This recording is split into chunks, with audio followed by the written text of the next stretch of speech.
Salam saudara seperjalanan mengikut Kristus.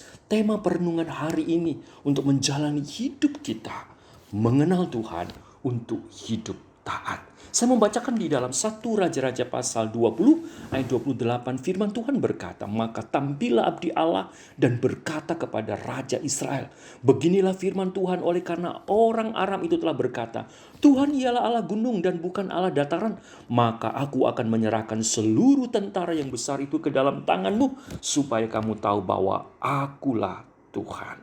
Jemaat dikasih Tuhan, mengenal Tuhan untuk hidup taat.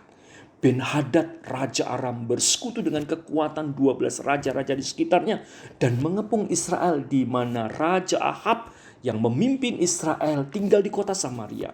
Sikap Raja Aram yang merendahkan, arogan, merasa diri kuat dan mengancam supaya Raja Ahab dan umat Israel tunduk dan mengikuti semua kemauan Raja Aram yang sudah mengepung Samaria dengan pasukan yang tak terhitung. Tuhan perjanjian tidak pernah tinggal diam. Seorang nabinya diutus Tuhan untuk menyampaikan firman kepada Ahab supaya berani maju berperang bersama orang-orang muda dan pasukan perangnya yang sekalipun tidak seimbang jumlahnya.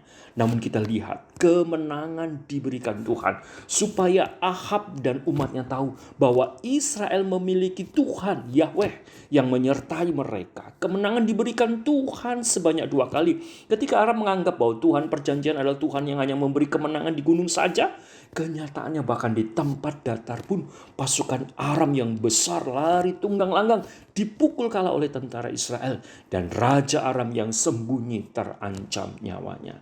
Jemaat dikasih Tuhan, Tuhan Israel menyertai dalam semua medan peperangan. Kemenangan peperangan ini adalah kemenangan Tuhan sebagai Allah yang hidup, yang menundukkan dewa-dewa atau ilah Aram yang diyakini memberi kemenangan di tempat yang datar. Faktanya, kekuatan Aram yang jauh lebih besar, bahkan pasukan yang tak terhitung itu kalah dengan jumlah Israel yang tidak seimbang. Kekalahan Aram berarti kekalahan ilah atau dewa mereka, sesembahan Aram.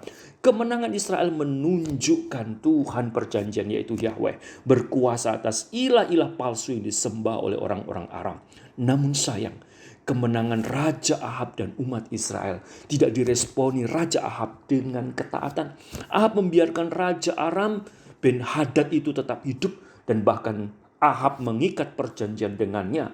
Tuhan mengutus kembali nabinya untuk mengingatkan, karena Ahab tidak taat untuk menjadi alat Tuhan dan dalam menghukum dan menumpas Raja Aram dan pasukannya, maka konsekuensinya ketidaktaatan Ahab. Tuhan mengatakan nyawa Ahab dan rakyatnya akan menjadi pengganti nyawa Ben-Hadad Raja Aram itu dan rakyatnya. Hal ini membuat Ahab menjadi gusar karena tidak taat perintah Tuhan yang memberi Raja Ahab kemenangan. Apa yang menjadi refleksi kita?